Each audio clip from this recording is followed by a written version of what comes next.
Alright, so the first question is, are you ready to start talk about fighting piracy in the Chesapeake Bay? Well, good afternoon and welcome to Fighting Pirates on the Chesapeake. My name is David Rose and I will be representing the Admiralty Court, the forces of law and order and defending the rights of property. And accompanying me is My name is David Williams, also known as Captain Graybeard, and we'll be talking about all the fine things that pirates do despite the efforts of the Crown to interfere with our labors. So anyway, when David and I are not strolling around in period costume, he and I are crew members and sail on the Nathan of Dorchester, an authentic Coast Guard approved passenger carrying oyster dredging skipjack. And when we carry passengers, we share with them stories of life on the Chesapeake. We talk about the oyster wars, a time when oysters were very valuable and people would fight over them. And the dredgers would actually invade and plunder oyster reefs that were off limits to them. And the newspapers called these plunderers, these skipjack dredgers, oyster pirates. So in a sense, skipjacks are about the last pirate vessel that sailed on the Chesapeake. But we're not going to stay here in the current era. We're going to go back to the colonial era and talk about a period of time when Maryland and Virginia were two of the wealthiest English colonies, largely as a result of the tobacco trade. The tobacco trade was a transatlantic trade with England that brought a lot of wealth to this area. And almost all that trade, in fact, at that time, all the trade was by water. And it was a trade that was threatened constantly by pirates. So pirates on the Chesapeake Bay, we don't hear a lot of them in entertainment. Pirates were popular in entertainment, and they're kind of glamorized, and you can see some of the stuff here. But none of them show taking place in the Chesapeake Bay. But pirates were a problem, particularly in the colonies. And the Virginia governor stated to the council in 1665 that the waters are so full of pirates that it is impossible for any ship to go home safely. And we're going to try to correct this gap in knowledge, but I do want to stress that pirates, for the most part, 99.9%, were pretty horrible people. And today they would be considered terrorists and murderers. So even though they've been glamorized, they weren't really nice people. In 1665, the King of England orders Governor Berkeley of Virginia to place Virginia on a war footing to defend against the Dutch invasion and attacks.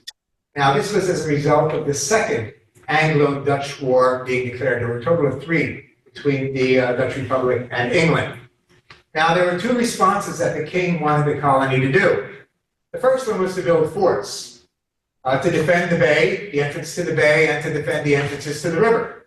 Now, you're from this area, so you have some idea that the entrances to most of the rivers on the Chesapeake were fairly wide, and they were actually way too wide to be defended by the artillery of the time.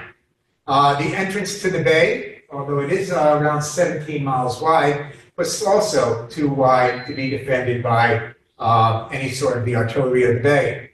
There was one fort that was built, the entrance to the James River, and that was Fort George at Point Comfort. The governor tried to explain to England that that was an impractical solution, and what was really needed were guard ships, ships that could be patrolled, mobile gun platforms, that could patrol the entrances to the bay, the ocean approaching the bay, and also the harbor inside the bay. Another requirement that the king wanted the colony to do was to not allow ships to leave the bay unless they were in a convoy of at least 3 ships, so that the ships could defend each other. Now, There are some problems with convoy, as you can imagine. Communication to assemble all the ships together would be quite kind of difficult. Sailing in a convoy across the ocean, staying close enough so you can defend each other during stormy weather, that could result in accidents and entanglements.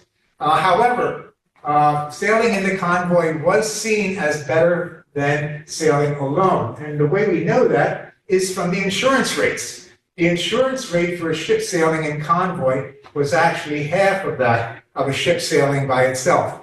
And when you consider all the other things that could go wrong, the convoy actually was a very, very, very good way of protecting yourself from pirates and privateers if you had to transport goods across the ocean. We're going to talk a little bit about the golden age of piracy, which was 1650 to the 1730s. And first of all, we'll start out, piracy has a long history. From 1000 to 600 BC, the Phoenicians were known as pirates in the Mediterranean. Vikings were pirates who attacked the European coast of the British Isles from 800 to 1100 AD.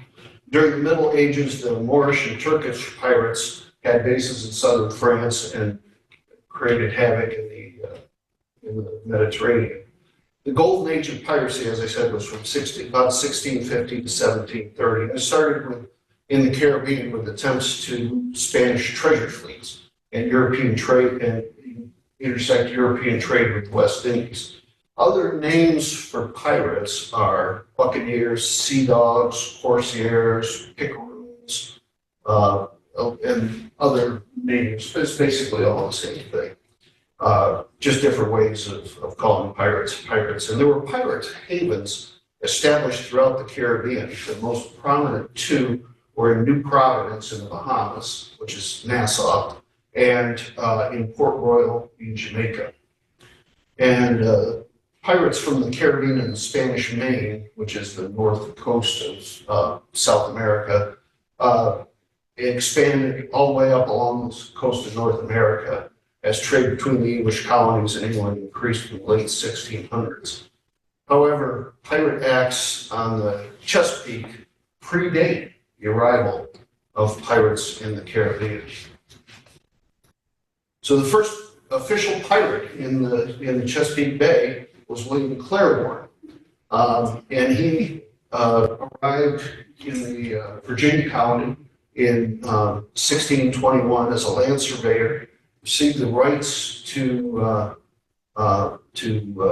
land rights, had a generous salary, ended up being Secretary of State for Virginia, and he was granted a commission to trade with the Indians in the upper fur trade, Chesapeake fur trade. And he started a base of operations in Kent Island on the eastern shore in 1631. He was officially, Kent Island was officially represented in the Virginia Assembly in 1631. Then in 1632, the King grants George Calvert, Lord Baltimore, a charter that basically started at the north end of the Potomac and ran up to the top of the Chesapeake Bay. Well, the original Virginia colony ran also to the very top of the bay. So suddenly you've got a conflict from the top of the Potomac to the top of the bay. Virginia thought they owned, and now Maryland claims it. And so that started some issues. Well, Claiborne had his trading company going there. And so at first, the Marylanders said, if you join up with us and become a Marylander, a papist, then you can keep your trading colony. Well, he didn't like that very much. And then they sent a ship to interdict, and they traded things back and forth, and eventually he got in a war with the state of Maryland and really seized cargo and got in a fight, hurt people, and that was the first official piracy. He was declared pirate, lost his land, his goods, and his cattle on Kent Island, and returned to England.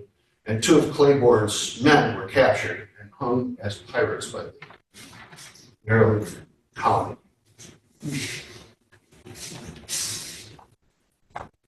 Another incident of robbery on the Bay prior to the golden age of piracy happened during the English Civil War.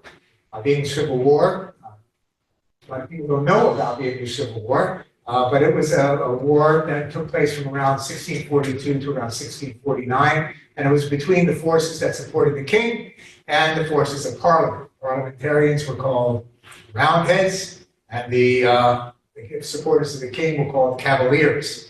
Now, in January of 1644, Richard Ingle, who was a captain who had sailed back and forth between England and the Maryland colony a number of times, arrived on his ship, which was called the Reformation. The Reformation clearly indicates that he was on the side of Parliament, which was controlled by the Puritans.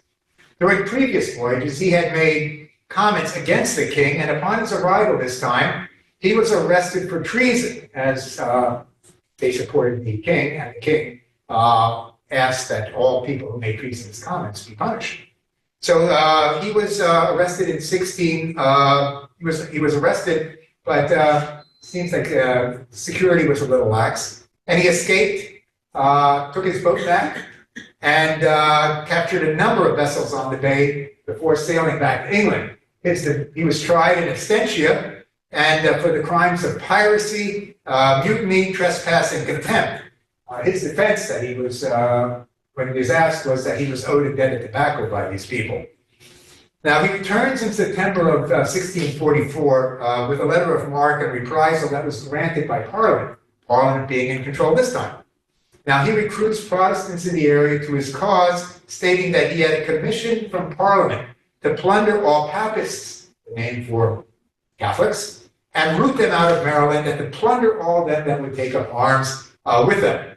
So he actually captures St. Mary's, which was the capital of Maryland at the time, and his followers commit pillage and burning of Catholic-owned plantations and Catholic churches all along the shore of Maryland, giving the following 2 years the term the plundering time.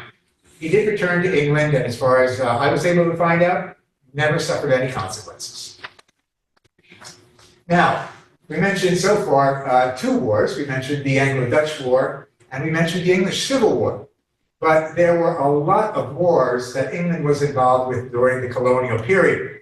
During more than half of the time of the colonial period, England was at war with one or another European power, one or more European powers. Spain, France, the Dutch Republic. The partial list is on the slide. I don't know, I didn't mean that you could read it because I just wanted to show there's so many you can't read it. So we could reduce that again, yeah. So there's the wars between the countries that were over 2,000 miles away really did have a great impact on what was going on here in the Virginia, in the Chesapeake Bay colonies, for a couple of reasons. First off, as I mentioned before, trade, waterborne trade, transatlantic trade was very important at that time, and depending on which side England was on, the other side would attempt to disrupt the trade either with naval warships or through privateers. Now, privateers were privately owned armed vessels with a commission from the king or from Parliament to attack enemy shipping. And this commission would be called a letter of marque and reprisal usually. And it was recognized by European powers that a captured privateer was to be treated as a prisoner of war. All governments issued letters of marque. They wanted their privateers, their citizens, to be treated the same way. So they did honor that. They were to be treated as prisoners of war. Because if they didn't have that letter of marque, they would be treated as pirates and hung. So another effect that the wars in Europe had on trade that affected the Chesapeake Bay colonies is that there was a great need by the British Navy for additional manpower. And they would take care of that through impressment. They would put quotas also on merchant fleets. And if they didn't get enough from the quota, they would impress people from the ships. They would board the ships and actually take sailors from the ships. We kind of know that happened during the War of 1812 to American ships. But at this time, they would also do it to British merchant ships. So that meant that basically the ships, the quota that was given for the merchant fleet would be the bare minimum. Sometimes it wasn't even enough to sail the vessel, much less defend the vessel against pirate attacks. So it made it much more susceptible to pirate attacks. Now, the last thing that I mentioned is the threat of peace. Oh, peace is good. Well, in this case, what happened is that the people who were working as in the Navy were let go, and the people who are working as privateers were no longer justified in attacking shipping. They didn't have that letter of marque, so they were without income. This loss of income during peacetime led many of them to become pirates. That was an upsurge in flat-out piracy after a war was settled. And many pirates had their start as privateers during the war and only made their change during peacetime. Now, in order to understand piracy better, it may help to look upon it as a career choice. A career that was a means to secure sufficient funds for retirement, actually, as the following story will indicate. We're going to talk about the Buccaneers' bequest of 1688. There were 4 men in a small boat that were on Chesapeake Bay, and they were ordered to come up by the guard ship Dunbar. And Captain Rowe found aboard 3 sea chests heavily laden with fortune pieces of 8, silver plate, and other valuables. They were seized, and the booty and the pirates were seized on the suspicion of piracy. All claimed that they had gotten goods by trading with pirates. The reality was that they had sailed under buccaneers and they had participated in raids on the Spanish treasure port in Panama. After 4 years, they planned to take their share of the loot and return to Virginia's eastern shore, a pirate favorite to restock and repair, and retire with their loot. While in jail, there was a royal proclamation on January 22nd, 1867, or 1687, dyslexia, that's why I'm a pirate, was published granting pardons to any pirates or privatemen who would surrender within a year.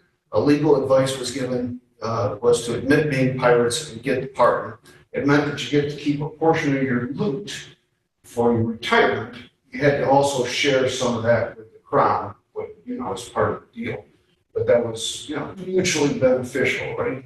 So a lot of pirates took advantage of that, and these particular folks did too. And they were taken and put in jail in England, and while they were there, this was they did negotiations, etc. And there was a particular Anglican priest that was charged with creating a college in the colony of Virginia called William and Mary. And so he took 300 pounds of their loot and used that to finance the building of the College of William and Mary. So next time somebody's bragging about being from there, let them know it all came from us. Well, another backdrop to the story of piracy on the bay is the Chesapeake Bay itself. Now, technically, the bay is not a bay. It's actually an estuary that has a mix of fresh and salt water, has some unique characteristics which affected growth of commerce and threats to that commerce. Now, most of you know the dimensions of the bay, 200 miles long, the widest part is around 30 miles wide. It's been described as an inland sea. Its shoreline is over 11,000 miles, which is actually longer than the west coast of the United States. There are some rivers that are navigable for up to 100 miles before they reach the fall line. So it has an unsurpassed system of waterways, which has made it very easy to get agricultural markets to agricultural products to market, and it also encouraged rapid settlement. However, it was very difficult to defend the settlements. They were accessible for plunder, and pirates would use them sometimes for resupply. Land a boat, attack a plantation, and resupply their food, and also, very importantly, get fresh water. Many times, pirates would come ashore for nothing more than just to get fresh water. Now, the other thing about the bay is that it has many shallow rivers. Pirates sailing somewhat smaller vessels than the large men of war that would be the English patrol boats would be able to escape up the river in the shallow waters. They would also use the shallow waters to hide while they did their ship repair. That was called careening. Careening would be when the boat is placed on its side and the bottom is scraped and cleaned and retarred and patched up again, and then they would flip it on the other side. That's called, again, careening. Now, another feature of the bay, and this is like the big deal for pirates, is that the entrance to these 11,000 miles of waterway was only 17 miles wide. Cape Henry and Cape Charles were only separated by 17 miles of water. And that meant that all the traffic entering the bay and leaving the bay would be funneled through that one point, which made it very easy to know where the ships were leaving from, because they only had one place to leave from. It would also make it very easy to come into the bay and to get the ships that were gathering at the mouth of the bay and attack those ships. That actually happened a number of times. Tobacco fleets would be assembling at the base of the bay, and during the time when the French and English were at war with each other, the French fleet would just enter the bay and capture and sink or take the entire tobacco fleet. Now, another feature of the bay, which if you're involved with oysters, you're very familiar with, the lower part of the bay is saltier than the upper part of the bay, and oysters are mollusks, and they thrive in the saltier part of the bay. It also is conducive to the growth of another mollusk, which we will now talk about. Shipworms. They're actually not worms, they are in fact mollusks, but think of them like termites, all right? They come out and attach to the bottom of your boat, bore into the wood, and start eating it from the inside, very similar to what a termite does. And they also attack wooden structures along the shore and are pretty destructive. One of the ways they are most prevalent in June and July, and more concentrated near the mouth of the bay, in the saltier area. One of the ways that you could avoid, and this happened to all ships, is you could go further up the bay and up a river. The further up our rivers we go, the more fresh water, and there's a point where the shipworms don't exist. So a lot of times people would go up there in those months to hide, if you will, so that the mollusks weren't. And the other thing was they, we talked a little bit about careening. The Chesapeake Bay was a great place, and the outside of the Chesapeake Bay was a great place to take your ship and careen it. And you had to do that fairly frequently because on the outside of the ships, usually they would have tar to keep the worms out. But that tar would wear off over time.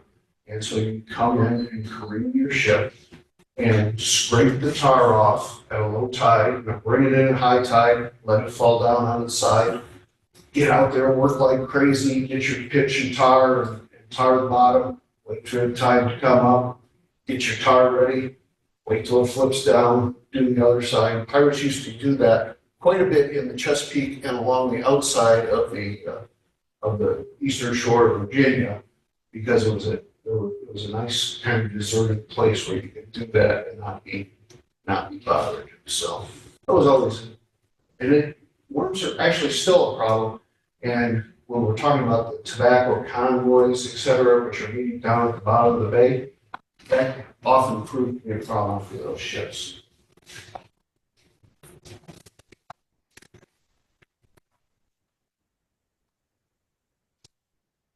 Now, most of the wealth here on the Chesapeake Bay colonies came from tobacco. And how that became the cash crop and the source of wealth is a story that maybe many of you know already. I just want to briefly cover it because it is kind of amazing how quickly it happened. Now, Virginia was settled, or the Chesapeake Bay was settled first by the Virginia Company, which was a joint stock trading company chartered in 1606 with the object of colonizing the eastern shore of North America. And the latitude was what is now the southern part of Virginia, and it went pretty far north, even actually into parts of New York.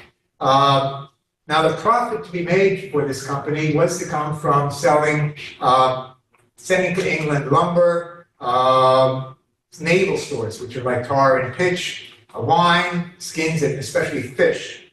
However, these could not be produced in enough quantity to make the colony profitable, and the colony languished, or the business languished, until a confirmed smoker by the name of John Rolfe, we would call him addicted today, who also happened to be the husband of Pocahontas, found that tobacco could be cultivated in Virginia and sold profitably in England. And only 12 years after the founding of the Virginia Bay Colony, almost all produce sent to England from the Chesapeake Bay was in the form of tobacco. The king did not like tobacco. King James did not like tobacco, and the company tried to diversify, but ended up going broke. And in 1622, the Virginia Bay Company had to give it up, and Virginia became a royal colony. Now, the export of tobacco grew exponentially. It went from 60,000 pounds in 1622 to over 20 million pounds by the year 1700, and 100 million pounds by the year 1775. Now, Virginia Bay was given the monopoly on growing tobacco. In fact, it was outlawed to be grown in England, to give it the monopoly. However, the restriction was that all the tobacco grown here had to be shipped to England on British merchant ships. They were shipped in large barrels, these called hogsheads, that would be transported to the shore, usually by rolling them, by being pulled by horses, and it became its own wheel. There was a real trade in manufacturing these things. Now, tobacco sometimes could be ruined. It's a fairly labor-intensive process in order to grow tobacco. And another part of tobacco is that it depletes the soil very quickly. It grows very fast, but it depletes it from the nutrients. So that means that new land has to be cleared constantly for tobacco. However, the tobacco became the most important transatlantic trade in the 17th century. It employed more ships, more men, and brought a larger return to the English treasury than any other branch of British commerce. Now, the excess that was sent to England, the English couldn't smoke all that tobacco. They had to send it away. They sold it. They made more money by selling it to other countries. So, however, in 1701, which would be sort of the height of the piracy, Chesapeake trade with England accounted for 71% of the value of all imports from the American colonies. So it was a very, very large trade. And 56% of the exports from England came into the Chesapeake Bay. And we'll explain how that happened after this. We're going to talk a little bit about Captain Kidd, who was one of the most famous pirates. He started his career as a privateer in the Caribbean, plundering French ships and ports. He was commended by the local English governor for his performance and settled in New York, where he married a rich widow after her husband's suspicious death, 2 days after her husband died. As part of their wedding day celebration, they attended a public hanging. Kidd was a successful pirate hunter off of New York and was offered a commission and a ship from England to go to the Indian Ocean and clear out the pirates over there. So he went over there because those pirates were threatening the British East India Company trade. And Kidd didn't have much success over there, and his men on board were getting close to mutiny because they were getting limited prizes. So he starts capturing other merchantmen from other countries that British was not at war with. In particular, they captured a Armenian ship that was actually shipping for the British East India Company. So he's basically biting the hand that was feeding him. And so they went to the king and asked him to declare Kidd a pirate, and he became a famous pirate. The British crown was after him. They put out APBs, if you will, all over it, and they were hunting him down. And then he ended up moving into the Red Sea and the Indian Ocean from a base in Madagascar. And Captain Kidd was seen on the Atlantic coast And the sheriff of Accomack County on the eastern shore said the king had landed there and was currently on the Delaware Bay with a 40-gun vessel and 180 pirates. During this time, his wife Sarah, the lady from New York, traveled with him as a pirate wife. Captain Kidd was arrested in Boston Harbor on July 6, 1699 by the Earl of Belmont, who was the governor of Massachusetts, New York, and New Hampshire. Interestingly enough, he'd been an investor in Kidd's original venture going over to the East Indies, but he decided that he didn't want to be associated with Kidd anymore, so he ended up getting captured, and he was imprisoned in Stone Prison in Boston, sent to England to be tried by the Admiralty Court. Kidd was found guilty of piracy and murder and hanged in London on May 23rd, 1701. His body was left on display at Tilbury Point on the River Thames for 3 years. So we now come to the Admiralty Court, which I represent. So pictured is the Admiralty Oar. That is the mace. That is the symbol of authority when court was in session. It would also be carried to the place of execution for pirates. Now, common court really didn't have authority over acts of robbery on the sea, which is what basically piracy is. Now, the Admiralty Court was established back in 1360, and it had authority over discipline in the English Navy. It heard the cases involving mercantile shipping, such as collision damaged goods, and also dealt with crimes and offenses involving English ships and crews at sea or along the English coast. It was also responsible for the distribution of prizes by privateers. Now, a privateer captured a ship, it had to be brought in, or a prize had to be brought in, and then the Admiralty Court would decide how the prize was divided. And it was also the court of piracy trials. And that was, so basically, when a pirate was caught, even here in the colonies, he would be sent to England to be tried, as we didn't have the authority to try piracy here until a vice admiralty court was actually established around 1701 in Virginia. Another authority that the Admiralty Court has was to enforce Navigation Act. Navigation Acts regulated shipping and trade to and from England, including the tobacco trade.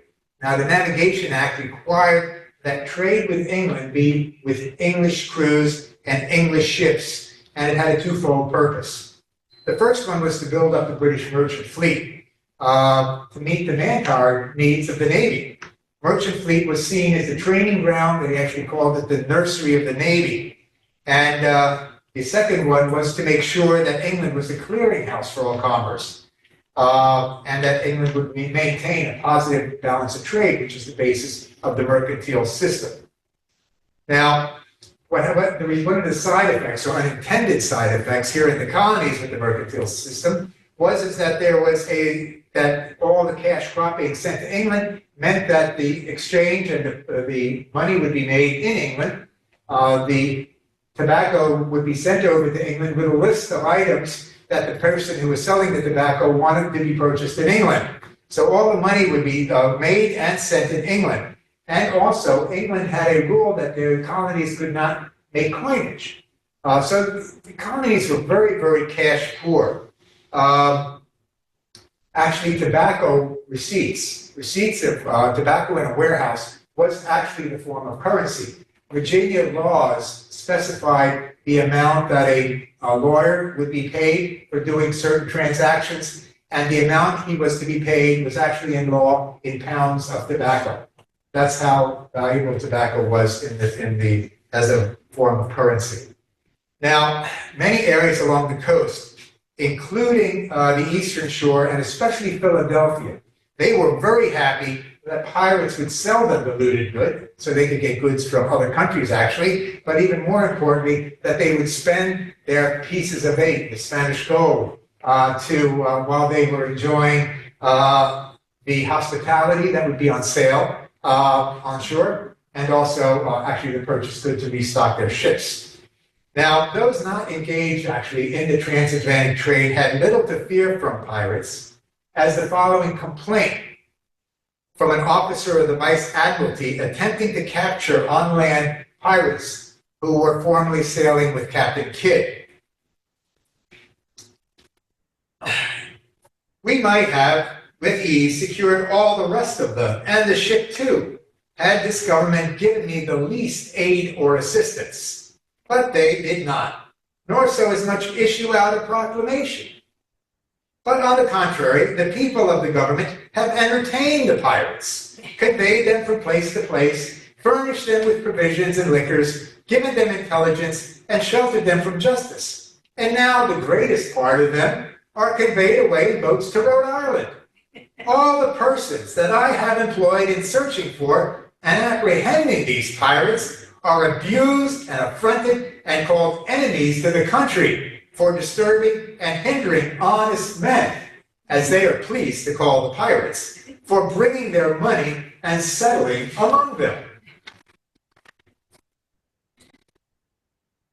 However, that was not the view of the Vice Admiralty, you can be sure. In the summation, in 1700, at the trial of John Houghton for piracy, the Attorney General referred to pirates as the worst of men, and little more than beasts of prey. Governed by no laws, they are merciless, living by rapine and violence. They are enemies to all mankind, and violate the laws of God and man without remark or regret.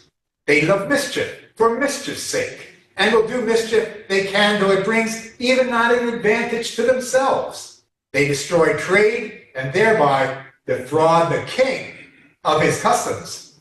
Piracy at sea is worse than on land, for the mischief is greater and more universal, and the benefit less to the taker.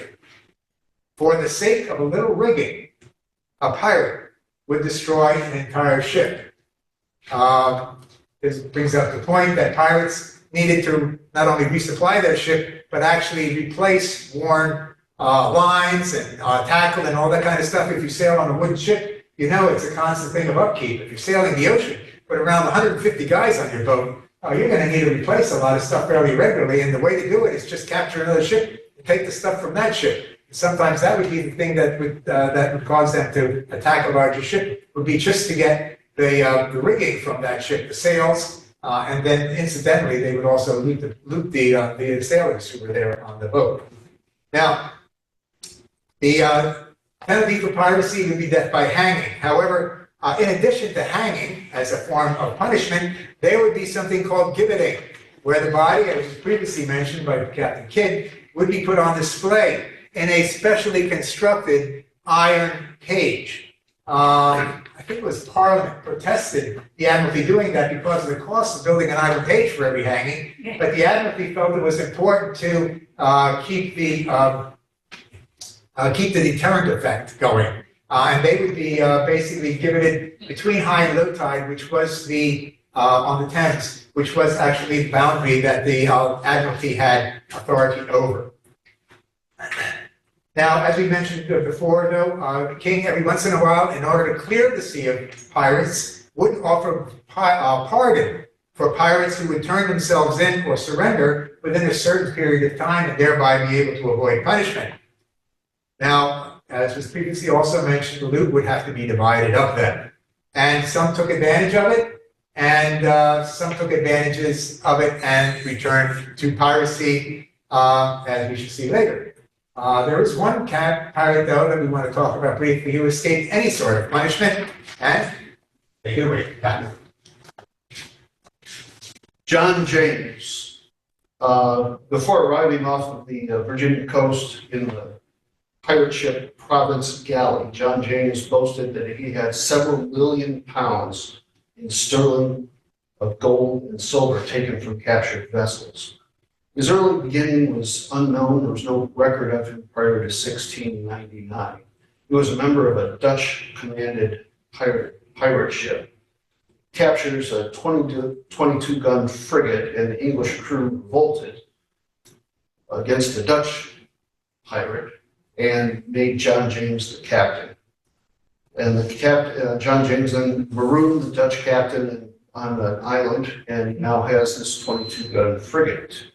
There's no portrait of James, but it was reported that he had a very ugly, disfigured face from smallpox. And in 1699, he captures and sacks the ship Hope, a cargo vessel ship leaving the Chesapeake Bay on the way to London. Yes, on board the Hope were 6 months worth of the guard ship Essex prizes logbooks. So he was able to look at that and figure out exactly what their schedule was. You know, they were guarding the mouth of the bay and the lower part of the Chesapeake. Well, he suddenly knew what they did on a daily basis in the previous 6 months, which kind of gave him an opportunity to get in and get out and know where they were. He ended up in a fight against the Essex with his ship that, as I said, had 22 guns on it. The Essex had 26 guns, but he sank her. And then right after that, he seized 30 ships in the region over a 6-month period. And then he just disappeared. Nobody knows what happened to him. I assume he's living happily on the Caribbean islands.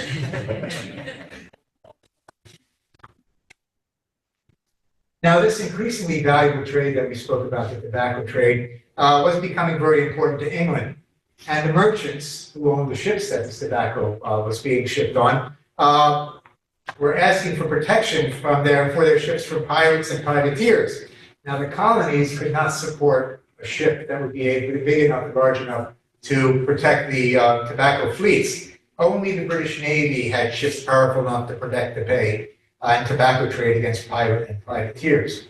Now, as we mentioned before, there was a request for guard ships. And these first arrived in 1776, and it was an old 46-gun, fifth-rate frigate called the Elizabeth.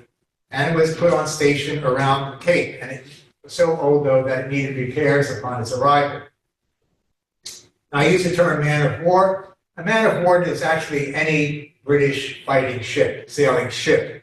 They had a rating at the time of 1 to 6, and a fifth-rate frigate would be the second smallest, actually. The first 4 classes, and usually the first 3, would be considered ships of the line, and they would have more than 50 guns, sometimes up to 120 guns on them, and a crew to man them, too, so it was a very, very expensive proposition. The ships of the line referred to the British tactic of sailing in a line to deliver broadsides against the enemy. Interestingly enough, that tactic was first written in a book called The Responsibilities of a Commander at Sea, which was written by Admiral Penn, who was the father of William Penn, actually. And he was actually the highest ranking admiral, the seafaring admiral in the British Navy when he wrote that book. Now, the guard ships on the bay here usually had 30 guns or more, sometimes more, but even that amount of guns, sometimes they were outgunned by pirates. As we mentioned before, the guard ship Essex had 26 guns, but did not engage a pirate ship Alexander on the bay, which had over 130 men on it, which would have easily overpowered the Essex, even though their guns were evenly matched. Now, following a number of pirate attacks in 1699, where the pirates entered the bay before the guard ship was even alerted, local county militia on the eastern shore was required to stay. They were required to have lookouts to make sure that any ships coming and sailing into the bay that were of suspicious nature would be warned and an alarm would be raised and the guard ship would be alerted. Now, we talked about convoys. Without merchant ships were usually armed, but it was very difficult for them to find enough manpower to arm them. To actually defend the boat. And the merchants wanted the British Navy to provide an escort ship for the convoy. Now, originally, the convoys would be met on approach to England, which was surrounded by, sometimes, especially during wartime, by ships of hostile nations who were trying to disrupt trade with England. And the British fleet, the British would say, we will protect you when you come towards England. And finally, though, however, at around 1700, 1707, the British does agree to provide a regular escort service for the convoys. And the convoys that would be assembling at the bottom of the bay around this time would be between 150 to 200 ships. So we're talking about a fairly large amount of coordination that would be needed in order to get them. Sometimes the guard ships, though, would be used for the escort service, and there were periods of time when the entire bay would be undefended because the guard ship was escorting the convoy back to England. Now, we sent out a little notice, a handout that had here right now, but it listed the duties of the captains, the signaling that was given, that was arranged, and then for the captains, which would assemble on the escort ship prior to sailing and leaving the base of the bay, Lyndhurst Bay, and also the order of battle. The ships that had the more guns, the merchant ships that would have the more guns, would be placed in an order of battle to protect the other ships. And that was much more effective than just having them do it on their own. And as we mentioned before, the convoys were a very effective way of protecting the trade. Now, armed merchant ships, as we said before, would sometimes not have enough crew to actually man the gun. They also, when you think about it, they had very little incentive to protect something that really didn't belong to them. You think about a pirate has a lot of incentive to take something because he's going to be able to get to keep it for the most part. It was divvied up among the crew, but you got your portion of it. You didn't get any of the portion. You were fairly poorly paid, and there was really very little incentive for you to defend it.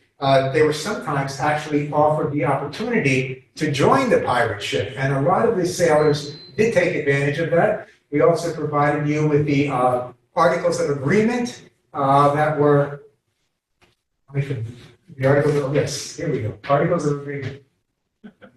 Articles of agreement, and they were sometimes strict on behavior. You would not think so, but they said, none shall gain for money either with dice or card to avoid fights. This is only one. Each pirate captain would probably make up his own.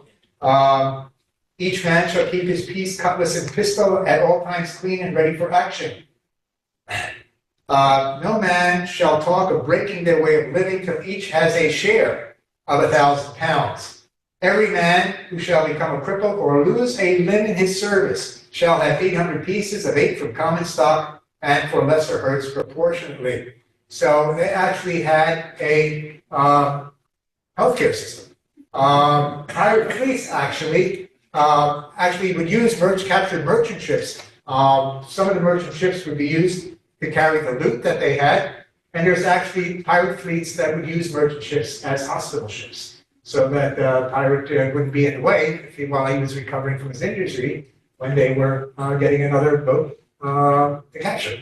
So it really was, and when you consider also how severe punishments were on like English ships, men of war, whippings, beatings were fairly constant. It was a much better life for a sailor, in many cases, to be a pirate than to be actually just a grudge on a boat.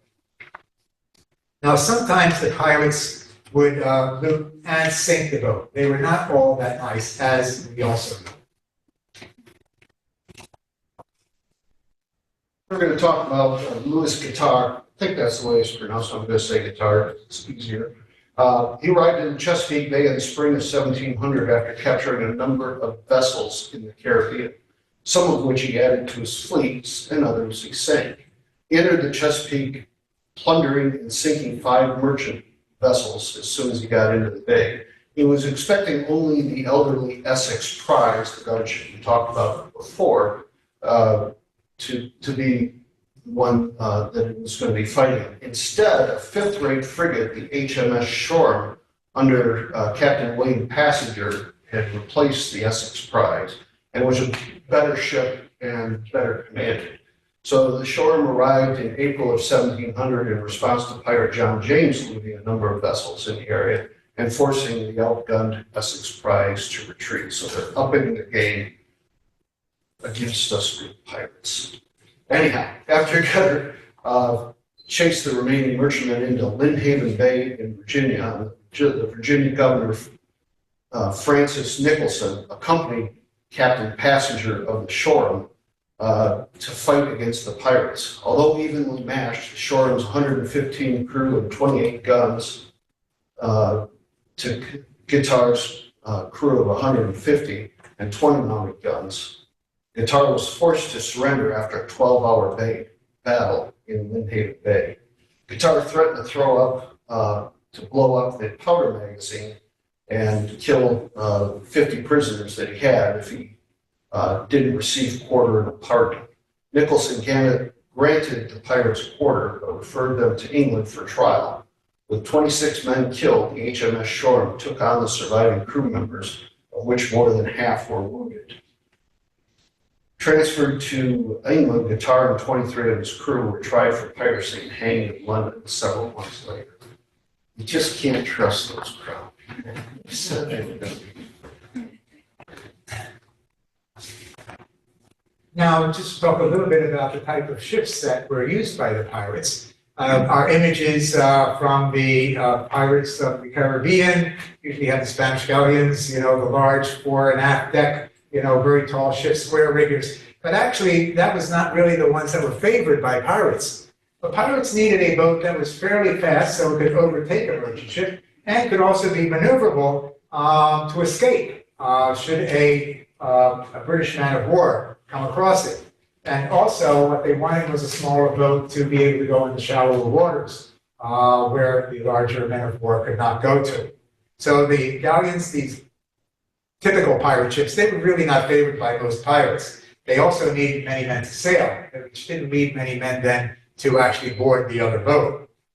Square-rigged ships could not sail into the wind the way a fore and aft ship could, and therefore less maneuverable.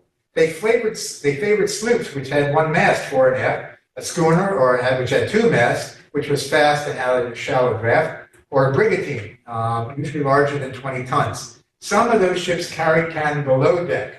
They captured Captain Kidd's ship, the Adventure Galley, was a three-masted brigantine, which also had a bank of oars, so the pirates could row the boat in the calm and overtake boats which were dependent on the wind only.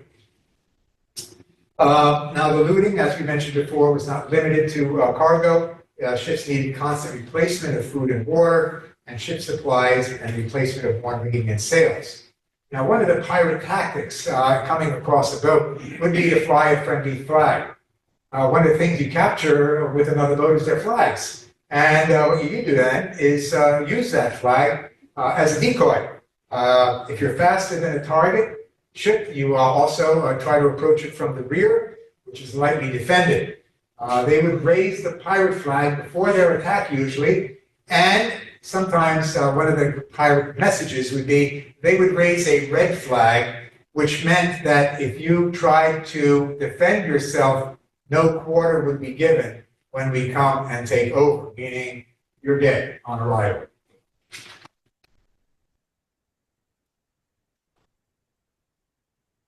We're going to talk a little bit about Black Sam Bellamy. He arrived in Chesapeake at 1777 and was already a successful pirate going by the name of Black Sam Bellamy. He started with scavenging Spanish fleet wrecks with his partner Paul Williams, distant relative of mine, I think, off of Florida. He had slim pickets and had to go up on account. The first carried, they did some small stuff down there, but really wasn't having a lot of success. And then they came across another ship that they chased for 3 days, had a rich cargo of ivory and gold dust. And they exchanged ships and released the crew without injury. They left the Caribbean to plunder the trade of the colonies. He captures a sloop off of Rhode Island, and before dropping off the crew and captain on Block Island, lectures the captain. And this is what he said. I have a little thing up there, Robin Hood. Was his justification. You, to the captain of the captured ship, you are a sneaking puppy, and so are all those who will submit to be governed by laws which rich men have made for their own security, for the cowardly whelps have not the courage otherwise to defend what they got by their knavery. But damn ye altogether, damn them for a pack of crazy rascals, and you who serve them for a parcel of hen-hearted numbskulls. They vilify us, those scoundrels do, when there is only this difference. They rob the poor under the cover of law, when, forsooth, and we plunder the rich under the protection of our own courage. I am a free prince, and I have as much authority to make war on the whole world as he who has 100 sail of ships and an army of 100,000 men in the field. And this my conscience tells me. But there is no arguing with such sniveling puppies who allow superiors to kick them about at their pleasure. If you believe that, that would be the end of civilization and respect for property, by the way. But that's how he justified his own actions.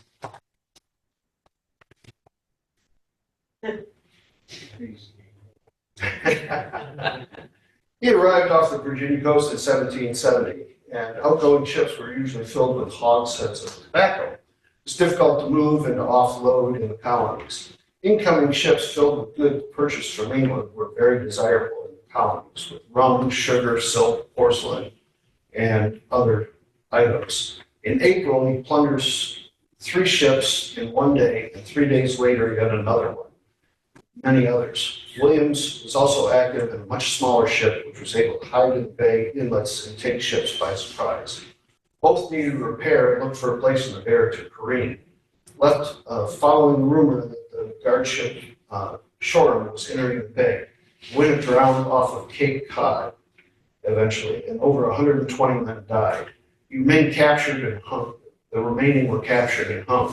At the time of his death by the hangman's rope, it was said Black Sam Bella was said to be the wealthiest pirate in recorded history. He plundered 53 ships in a single year.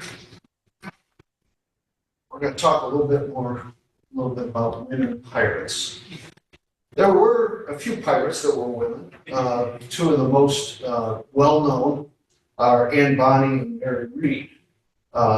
They were probably the most famous. They sailed together, and Anne Bonny was married to Calico Jack, and they had a pretty successful pirating career for quite some time. They were pretty evil people too, though. Interestingly enough, they weren't from the Chesapeake Bay. They didn't enter the Chesapeake Bay, but they were both from North Carolina, just below the Virginia line, and knew each other when they were young, before they both became pirates later. And they ended up meeting Anne Bonny and Jack Reed, captured Mary Read, or Calico Jack captured Mary Read ship, and she joined them later as a crew member. She'd been disguising herself as a male pirate at the time. So another pirate on the bay, female pirate on the bay, was Mary Pritchard. In May of 1729, Mary Pritchard was among a group of 6 convicts transported from England to Virginia to work off their criminal sentences. They boarded the sloop John and Elizabeth and overpowered, in the middle of the night, escaped. They boarded the sloop John and Elizabeth, overpowered the 2-man crew, and imprisoned them in the ship's hold.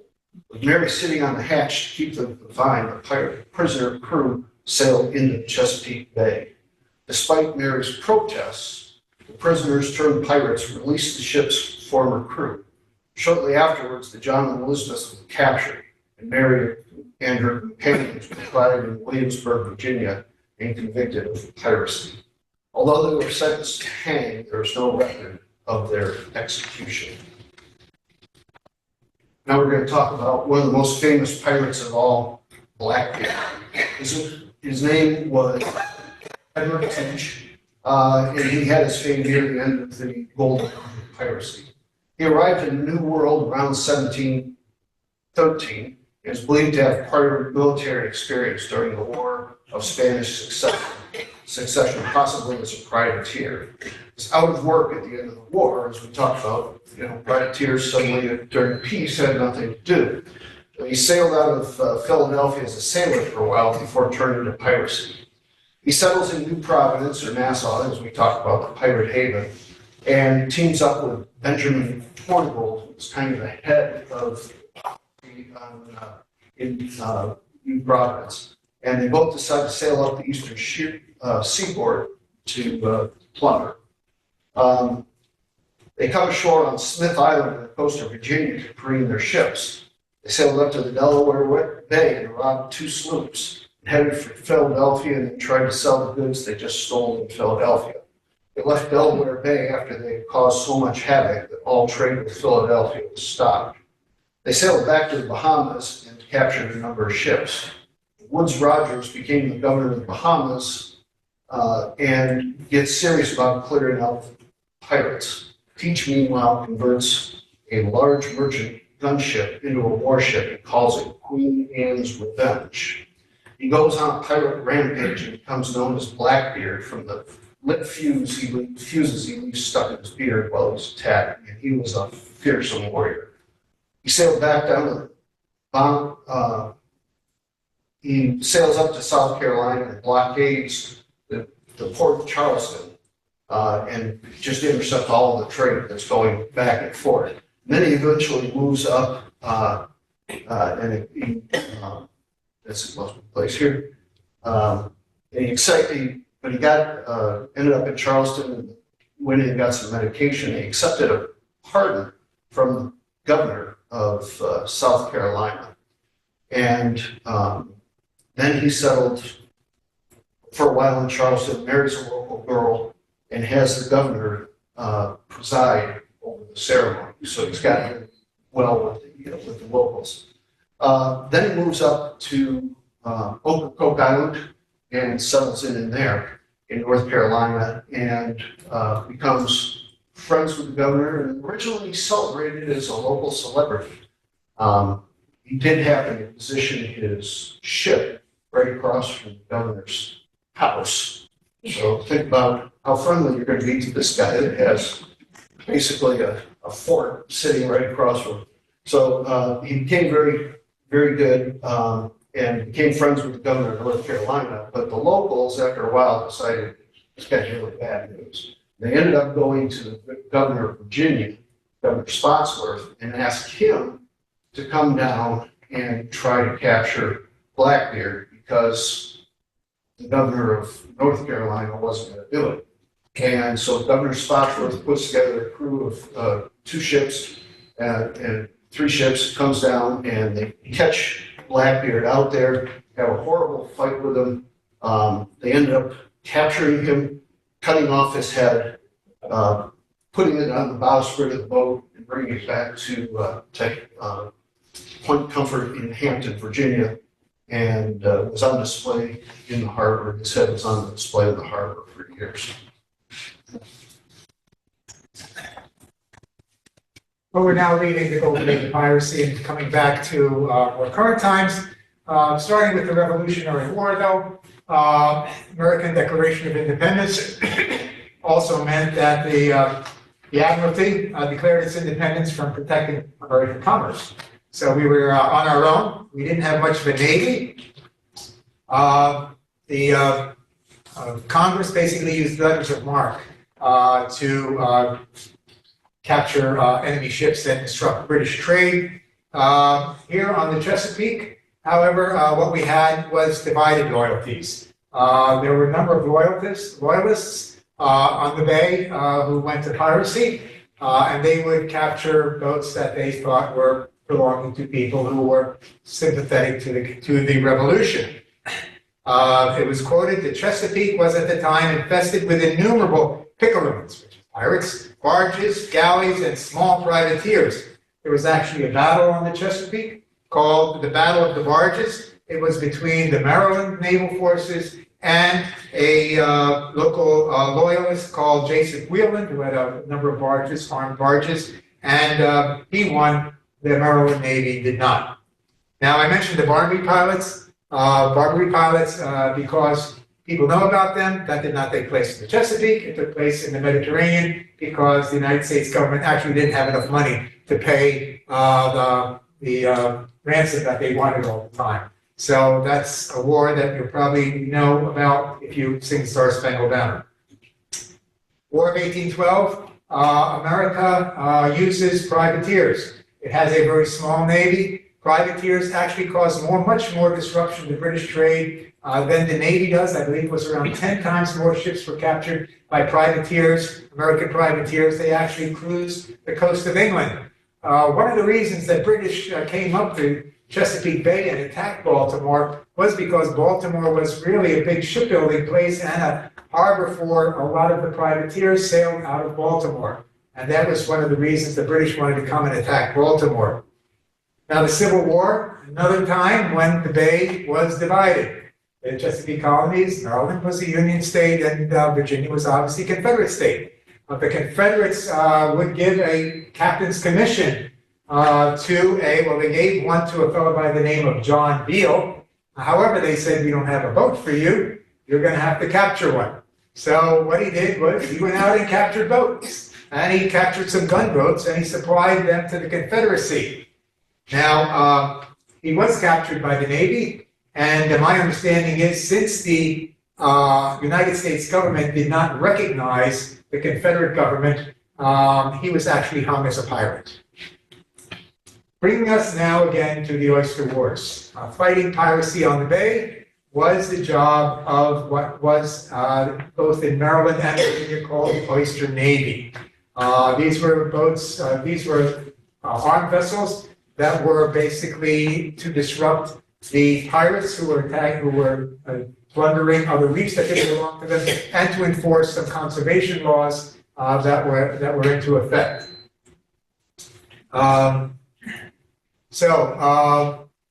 When you now, the Oyster Navy in Maryland later on became the Department of Natural Resources. So when you renew your fishing license and you see the Department of Natural Resources, now you will be reminded of the long story of fighting piracy on the Chesapeake. Thank you.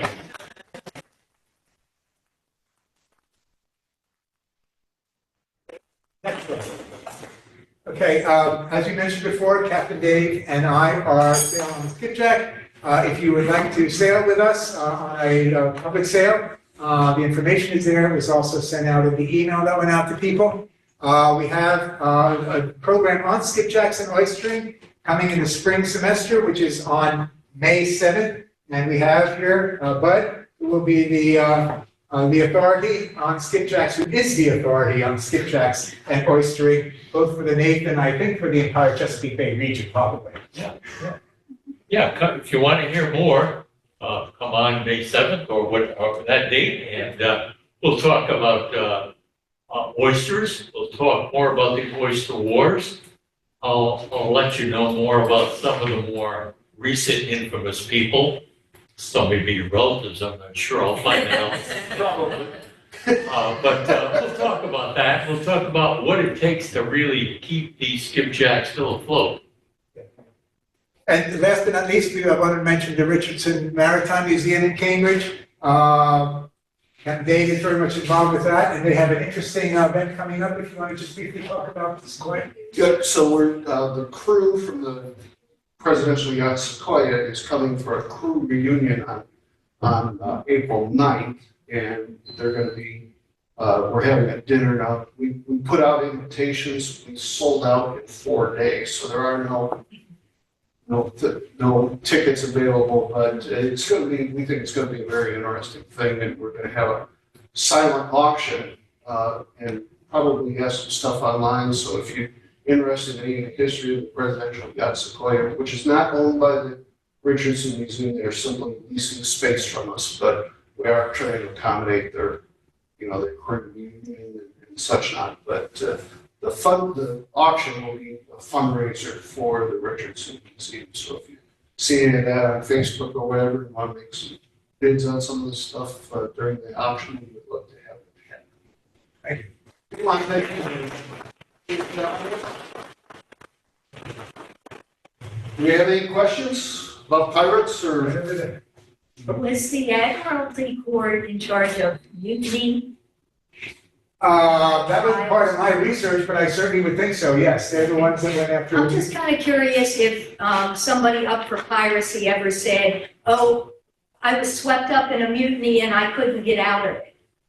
The pirates, well, a lot of defense, and there's a couple of trials that are listed in the book, Pirates on the Chesapeake.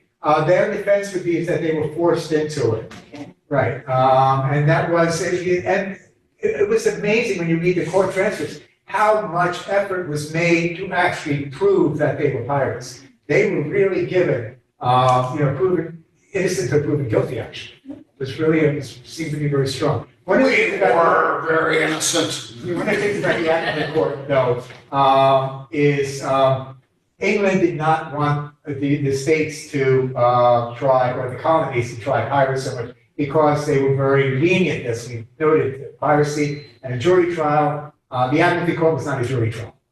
It was simply judges, basically. Yes, sir. You have a question over here, sir? Is there a plan to actually get that boat, Sequoia, off its As I said, Or it's privately owned. It's privately owned, right, and we are currently leasing space. right. We're hoping that he restores it, and we're hoping he stays here to do it, but it is completely out of our control. So just want to make sure.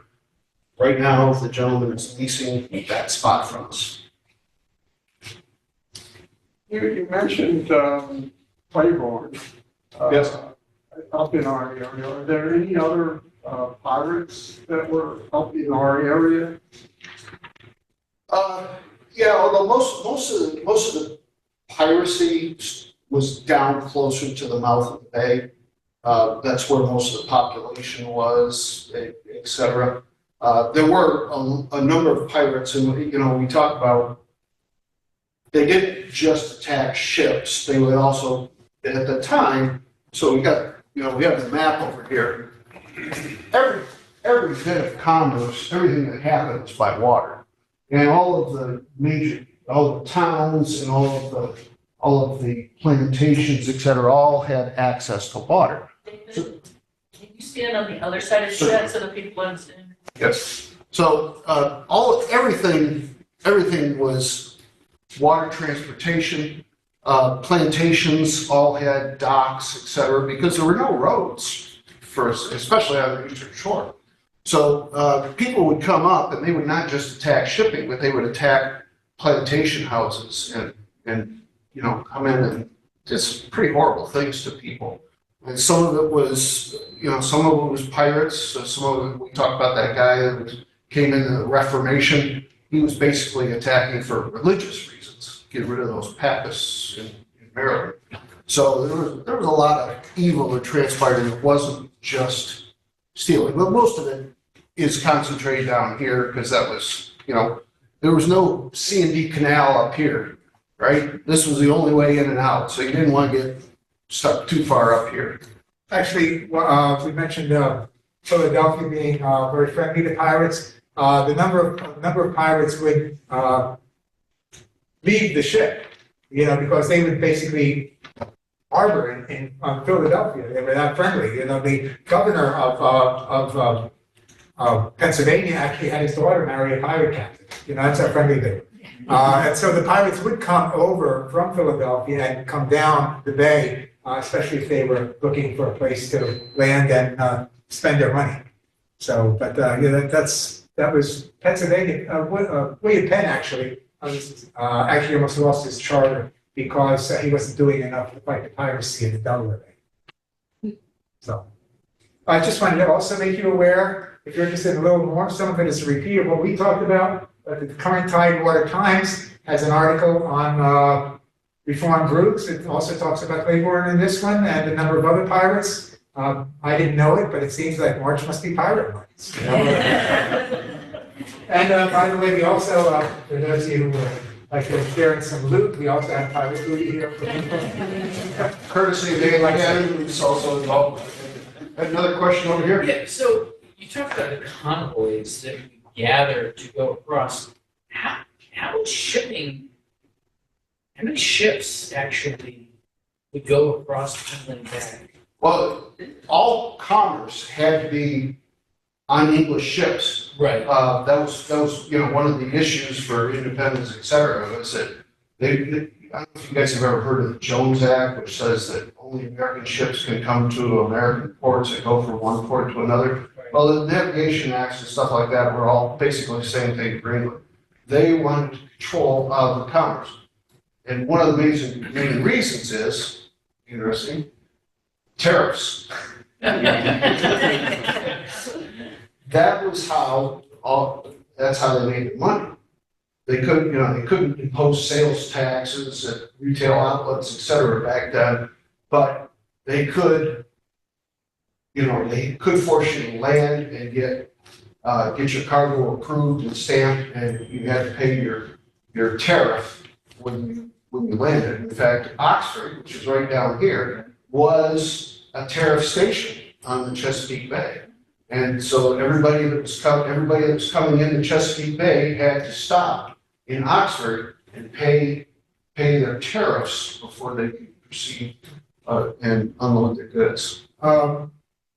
Now, we talked specifically about the transatlantic tobacco trade, Right. which is like it'd be once or twice a year of ships of 150, sometimes 200 boats. However, there was other trade also with the West Indies, and there would also be trade with other colonies. However, that trade did not get the protection of the convoy system or British escorts. The British were only interested in protecting something they were going to make money on. Sure, but those convoys, that would be like a couple of times a year. It wasn't like once a month. No, it's just once or twice a year. Yeah. How do you, when you think about it, today, getting a convoy of that many ships without having collisions at night and in Yeah. the storm. I don't know. A lot of that did happen. Yeah. And then just assembling the boats too was really a hazard because it was so dependent. They didn't have different growing seasons through the bay, and they had to have their tobacco ready to go. So they would try and get it as quickly as possible. But then when they're sitting down at the bottom of the bay, the ship is subject to shipworms. So you have all sorts of conflicting needs in order to get these things. However, there was so much money to be made, they were willing to put up with it. And there was, in fact, a lot of trade with the West Indies. However, Jamaica was where they produced rum and molasses and rum.